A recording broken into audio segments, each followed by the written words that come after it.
These fruit mold videos are blowing up right now. I came across a TikTok page that's only uploaded 4 videos, and they've already hit 1.9 million, 2.3 million, 10.6 million, and 10.8 million views. So I figured I'd show you how you can make the same kind of content yourself. Here's what I put together in under 5 minutes. First, open ChatGPT and go to the Explore GPTs section.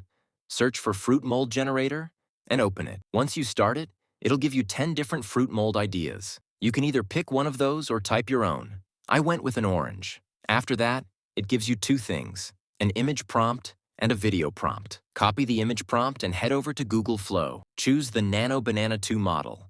Set the aspect ratio to 9:6 and resolution to 2K. Pick how many images you want and hit generate. In a few seconds, you'll get some really realistic-looking images. Just choose your favorite and download it. Next, go to the video section.